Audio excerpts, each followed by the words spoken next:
New flywheel. They move. You've got some play in them, as you can see. This is the old flywheel. Kind of damaged. Most of the burn was probably from the last 50 miles or so when it started to go. Play, a lot softer. Definitely a lot more play between the springs. It's the dual mass flywheel. Luke flywheel also. That's what I got to replacement. Also, Luke is the originator of the dual mass flywheel technology, apparently. So it is possible that this is an OEM flywheel, even though it is a Luke. Old flywheel. I don't know if you can see it. It says Nissan up here, kind of laser etched into the top. Yeah, I don't think you can see it, but it does say Nissan right up here. Made in Japan. Heat damage again, probably from the last couple of 50 miles or so, under 1,000 miles. This clutch has been getting a little funky, but not bad. To the last 50, 100 miles or so, we decided to change it when it got real bad. Worn down to the rivets.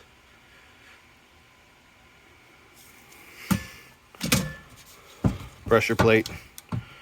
Again, you can see the heat spots and the damage on it. Also,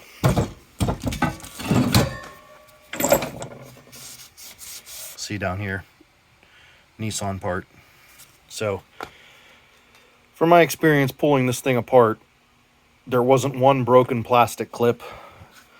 There was nothing underneath on the wiring harness that seemed to indicate that it was in fact taken out before. Everything was in perfect shape, wiring harness wise, plastic clip wise, everything like that. I'm going to change the oil seal on it. So I've got a good reason to believe that this clutch actually lasted almost 300,000 miles, 273, 268,000 miles, I don't believe, somewhere around there. So, but yeah, you do have to take off the passenger side exhaust at the manifold. I soaked it overnight with Kroil, Kroil. I love that stuff. The nuts came right off. No problems. Didn't break any of them. All three of them came off pretty easy. The starter seems like a real pain to get out. Luckily, I was able to just take the bolts out and leave the starter there. This side exhaust on the cat can stay. I just left it hang there. Transmission. Move my light around here. Transmission in there. Pretty dirty. Lots of clutch wear. Gonna grease up the ball, put the pivot back in. Also, don't damage this thing. That part is $300, $294 from Nissan. I did get a new hose. They thankfully have a rebuild kit for it that's only $25, $27, something like that. So at least there's that option. And also, be careful where you're prying on it. I cracked an ear off the oil pan here, trying to get the transmission out. Very fragile, this corner. Don't pry off the transmission around the starter. Okay, that's about all of it. Front drive shaft bolts are a nightmare.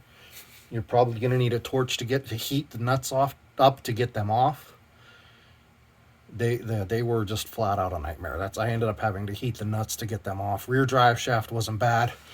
I heard someone mention before that there were two different size bolts in the drive shaft. I did not find that to be true. They were all three the same size.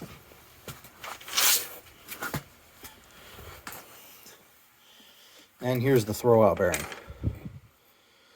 This metal part, the older looking part, stays. You press the center ring out. Press the ring out of the center, and then here's the old bearing. Sounds kind of worn. So that's what you got to look forward to if you're going to try and change the clutch in a Nissan Xterra.